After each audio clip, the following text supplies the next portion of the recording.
Welcome back to the Gilbertson Aero Factory. Today is Friday the 20th of December 2024. It's about 3 o'clock in the afternoon. I have some time to get some work done on these flaps, so we're going to. But first, I just received my package from Fly LEDs, so check this out.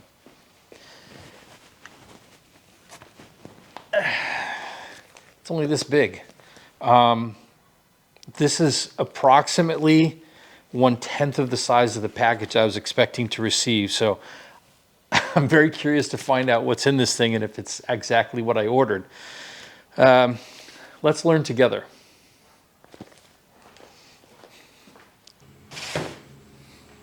Okay, what have we got here? This came very quickly. I thought, like, seems like everything lately, that there was going to be a long lead time, but I think I ordered this a week ago, maybe 6 or 7 days ago. Well,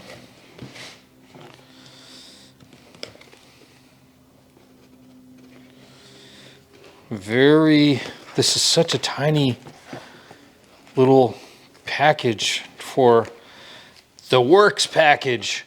Wow, that's just kind of out in the open. Lots of instructions. Interesting. Printed circuit boards. Gonna need that.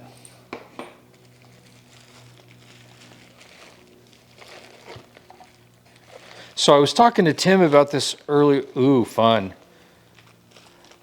Lots of stuff to put together about this, and he bought a different lighting package than what I did. And so I bought the works package, and landing and taxi lights are in the wingtip assembly, whereas he, and I guess that's what these big ones are here. All right, I guess that's everything. Dang, wow. Very cool. I'm really looking forward to getting into this. That is a very compact package for what it is. But, yep. Fly LEDs, Fly LEDs. I don't know how you pronounce it, but I'm going to go with Fly LEDs. That is our unboxing for the day. Thank you for watching. Okay, episode 135 of this build series. What do we start? Okay, to start the day here, we had to finish up the final size drilling on the bottom side of those flaps. So that was the first sort of quick operation that needed to be done. And then from there, we will move into some fabrication of sorts. They're on the inboard portion of both of those flaps, mounted to the spar, and the inboard rib is like a little bracket that sandwiches that corner, a really heavy bracket that you need to create a good portion of and do a lot of match drilling and whatnot to get it. Oh, you know what? Before I keep on rambling here, I said in yesterday's or earlier, whatever, the previous video that I was going to show you what I did to get those little spacers placed effectively after banging my head about it. So stay tuned towards the end. I filmed a little explanation that will, hopefully save you a little bit of time and aggravation when you get to that step. When you're building your airplane, which is just kind of cool to say, it's still weird to me to think that I'm building an airplane at home and it's probably going to be safe. But get this, here coming up in a second, I need to locate this particular chunk of angle that we're fabricating these brackets out of. And I spent, I should have looked at it on the clock, but as you see me frantically scurrying around the shop, 20 minutes, maybe more, looking for this angle. I'm a person who believes that nothing is ever actually lost. This has to be somewhere. I checked my wing kit inventory. I definitely inventoried it. I have similar pieces of angle, but not the piece of angle. I did actually find a dead bird, which explains a lot of a weird smell that's been going on for the past few months when I got underneath those things. So here's what I learned on my phone there. I'm looking up the part numbers in the van store, and the angle that I need had a different sticker on it. It's a sticker for the Z brackets. How that sticker got on there, I don't know, because I did inventory this kit. So that means that I must have taken that sticker off a Z bracket and it kind of landed on there or whatever. But either way, finally got it sorted out. I mean, for a moment I was deflated. It usually doesn't take me that long to find things, even though I misplace things all the time. I thought, man, am I really going to be held up for this lousy chunk of aluminum? Anyways, we got it. So make the necessary cuts. One thing that was strange to me about this, although I haven't dealt with this in quite a long time, is that not only are we cutting length off of that angle, but we're actually ripping the short side down to, I think, 3/4 of an inch. And that was one of the things when I was looking at the dimensions as described on the plans. I didn't have a piece that had a short side. Like this is a 2-inch by 1.5 inches. But yeah, you got to rip it. So this is the new to me bandsaw, the one that I inherited from my dad, a freestanding bandsaw. I haven't changed the blade on it. I think I should get a metal cutting blade, but this is doing a pretty decent job of it. So yeah, from there, just over to the Scotch-Brite wheel to clean up those pieces and get into the business. Sometimes when I'm doing this stuff, I can look at the exploded diagram and look at the piece in front of me and then the wings and the cradles back there. And I don't always have an easy time visualizing how these pieces are going to come together. And part of the reason is because you're looking at an exploded diagram, so things are all sort of spread out. So conceptually, like what is going to happen with this piece? And there's a step coming up here in this session that I had been dreadful of, which is bending some thick 1/4-inch aluminum brackets to a very specific angle, and that's not very fun to do. But yeah, so I finally started to get the idea of what's going on with these brackets that we're creating and the purpose that they serve. Camera just took a little weird jog there. I kind of like this angle. I've got the camera on a magnetic mount up on the rail for the other garage door, but I think this gives a pretty good view of most of the shop. The most important, the only thing that's really missing here is, the bandsaw is no longer in the view, but you do get a little bit of my tool chest there that I use specifically just for the airplane stuff. So, where did I disappear to? Okay. Yeah, so when you look at the instructions, the plans, the diagram describing how to make these parts, there's quite a bit of match drilling. These parts form, I would say a 90-degree angle, except for you bend one of the pieces 6.3 degrees, so it doesn't really make a 90. It makes an 83.7 degree turn around the forward spar and the inboard rib. So where those mate, you need to create the match drill to create the holes they need to attach to each other, and then you need to match drill that piece that you just fabricated, match drill it to the forward spar itself, But before I I think this right here, what you see me is kind of the cogs are turning, putting the pieces together. This is definitely a situation where you need to be very wary of the orientation of the parts that you're working on. The two the two brackets that you bend are identical. There's not a left and a right until you make a left and a right. So they need to be bent in a way that accommodates the particular flap, the left or the right flap that they attach to. So you need to be certain that when you're match drilling all of these, getting them mated up, that you firmly decide which one is left, which one is right, and make the bends in the correct direction. I hope that makes sense. But another way to say that is you can accidentally very easily make two lefts or two rights, or bend the tabs in the complete opposite direction they're supposed to be bent. So don't. Let's see.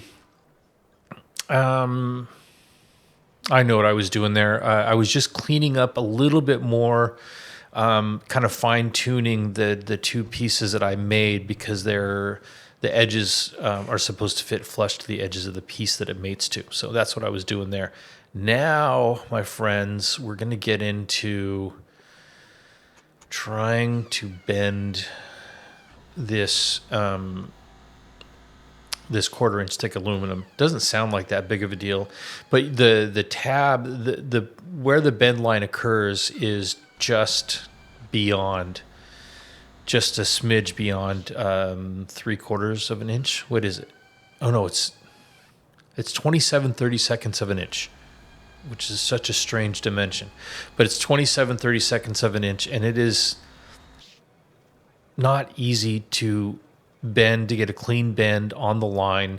I have soft jaws for my vise, which is great, but they have give to them, where they make that little L bend over the top of the vise. I tried putting a rag in the vise, but that still, even with the rag in there, the vise is not smooth face, so that mars the aluminum. You don't want to, if you're pulling on the long end, if you got the short end in the vise clamped in down to the line and you got the long end, it creates more leverage. But also, if you're pulling on the end of that thing, you're more likely to bow that piece than you are to get a clean bend on the line, which is what you're trying to do. Oh, yeah. This is not a fun part of this particular process. It's not a fun operation, because again, it's one of the things it's kind of violent. You don't want to do violent stuff when you're working on this airplane. It's been when I say a long time, I mean really like 2 years, I think, since I've had to bend anything like this. And it's one of the very first things that you do when you're building the horizontal stabilizer in the very beginning of the build.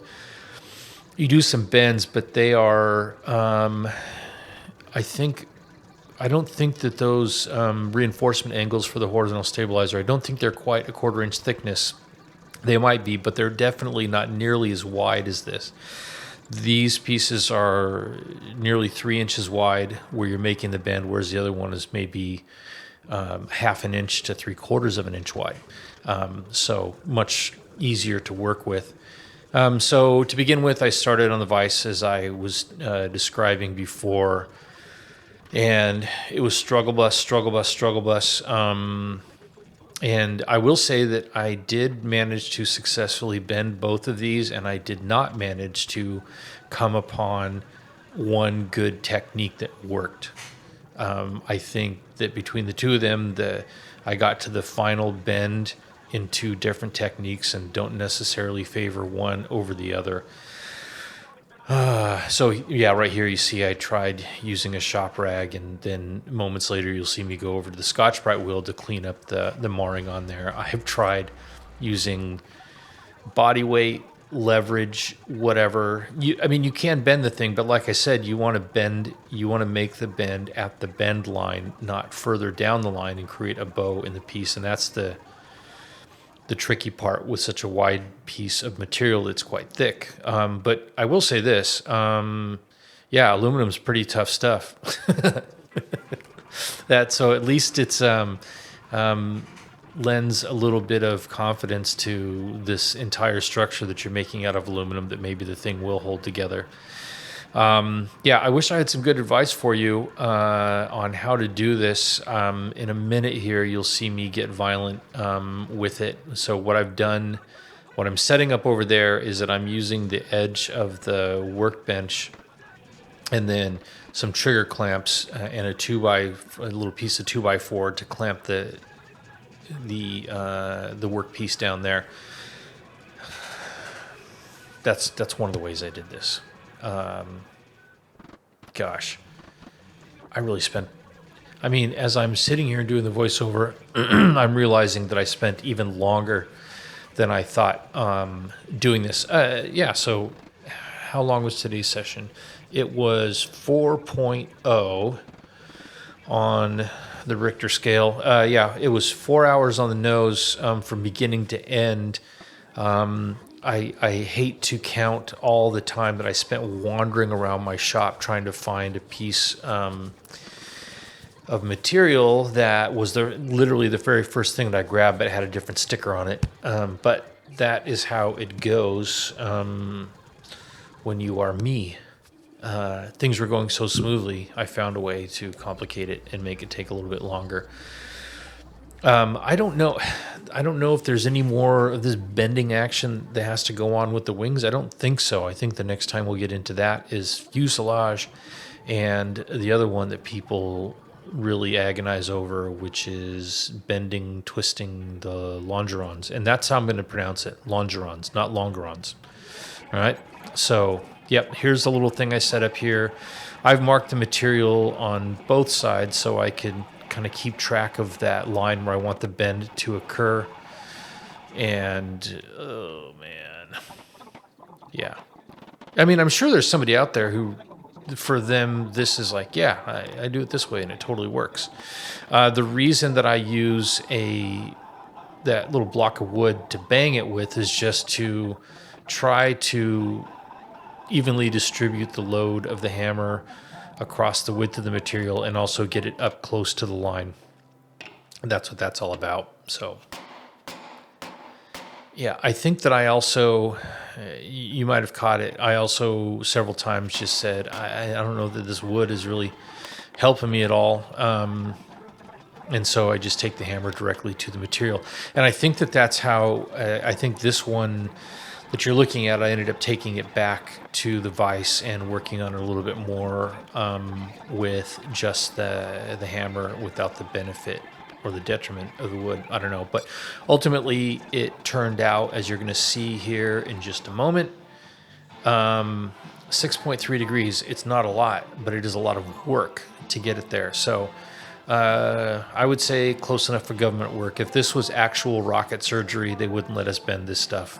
They would do it themselves. So we're going to call this good. And I mean, in a few years, if my plane flies like a corkscrew, I guess then we'll find out that maybe I didn't do a great job of it. So yeah, suddenly we're stripped down to just the ribs and the spars.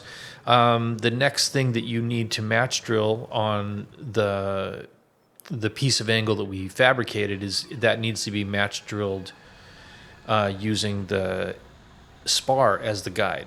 And you can't do that with the skins on there because you got to come through the back side of the spar.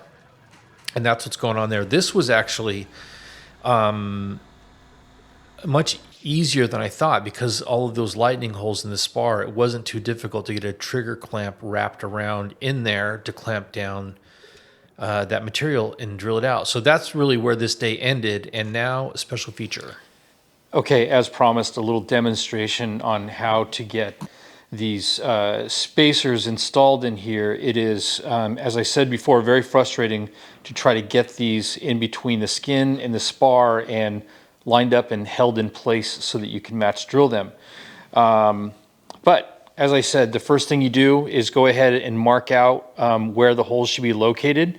I just did a line down the center first, which in this case is 5/16, or is it 5/16? Yeah, 5/16, straight down the middle. And then I just lined up where I thought the best location would be for the holes in terms of front to back, and marked that and created basically a little crosshair. That little B right there is, for my own purposes, it tells me which location this goes to on the flap assembly. So all I have to do now is slide one in this way and then line up that little crosshair in the hole, get it lined up, pinch it nice and tight, and then I can go ahead and match drill the hole. And then once that's done, I'll put a finished one here. You can see, once I get that in place, try to get that in there.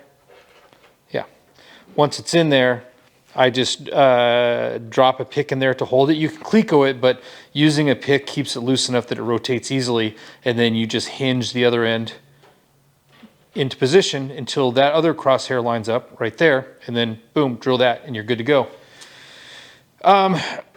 Tim and I talked about this, and we think that everybody probably ultimately ends up on the same solution. The only reason I'm showing you this is so that perhaps watching me do this for a minute and a half or 2 minutes will save you 15 minutes of trying to put them in otherwise, and then doing like you saw me doing, shaking them back out of the flap when they drop and fall inside. So anyways, that's that.